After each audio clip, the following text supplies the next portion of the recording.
فاتقوا الله فإن المرء لا يزال بخير ما اتقى الله وخالف نفسه وهواه ولم تشغله دنياه عن أخرى. أيها المسلمون، حياة القلب وسمو الروح مطمح كل عاقل ومقصد كل لبيب ومبتغى كل أواب ومنتهى أمل كل راغب في حيازة الخير لنفسه، ساع إلى خلاصها من أغلال الشقاء واستقاذها من ظلمات الخيرة ومسالك الخيبة وأسباب الهلاك. إخواني الأفاضل، وإذ كان لكل امرئ في بلوغ ذلك وجهة هو موليها وجادة يسلكها، فإن الموفقين من أولي الألباب الذين يسيرون في حياتهم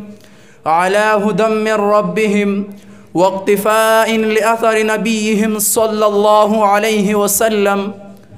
لا يملكون إلا أن يذكروا وهم يلعقون الجراح ويتجرعون مرارة الفرقة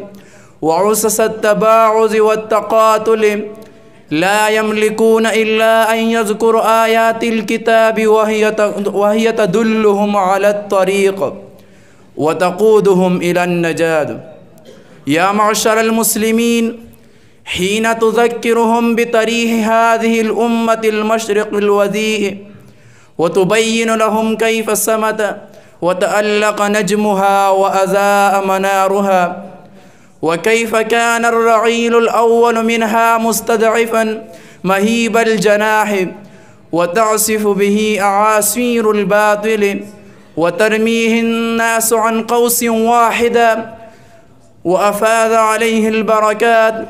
ورزقه إنه إواء إلهي وتأييد رباني من الله القوي القادر على أمره، محقق وعده الذي لا يتخلف لهذه الأمة بالاستخلاف في الأرض والتمكين تبديل خوفها أمنا إن هي آمنت بالله وعملت الصالحات. أيها المجمع الكريم، ولا غرو أن يبلغ ذلك الرغيل الأول من التقدم والرقي مبلغا لم يسبقه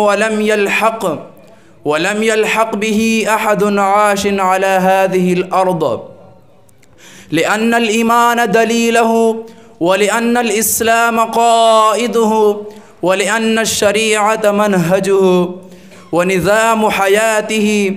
فاستحق الخيرة التي كتبها الله لمن من به واتباع رضوان لمن من به، وتبوأ مقام الشهادة على الناس يوم القيامة: كنتم خير أمة أخرجت للناس تأمرون بالمعروف وتنهون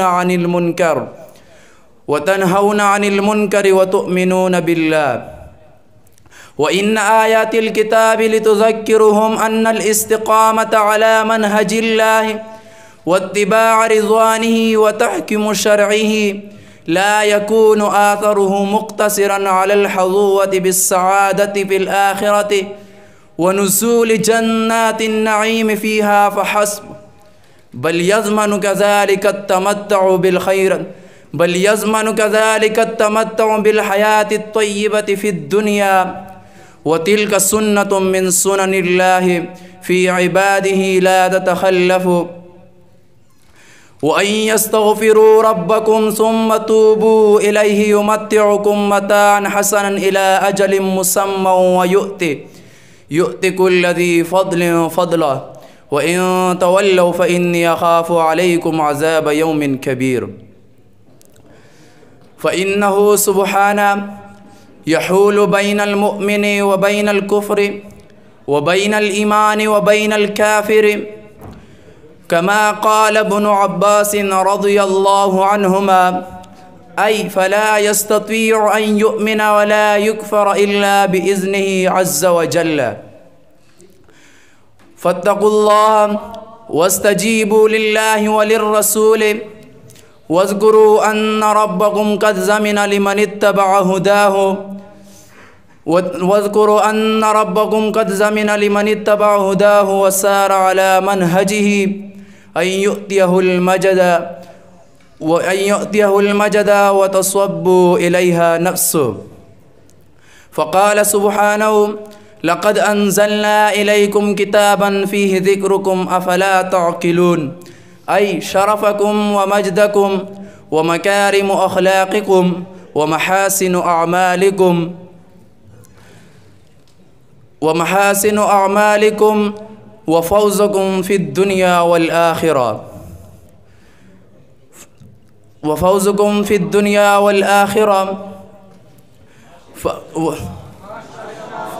وأقول قولي هذا وأستغفر الله لي ولكم ولجميع المسلمين من كل ذنب إنه هو الغفور الرحيم.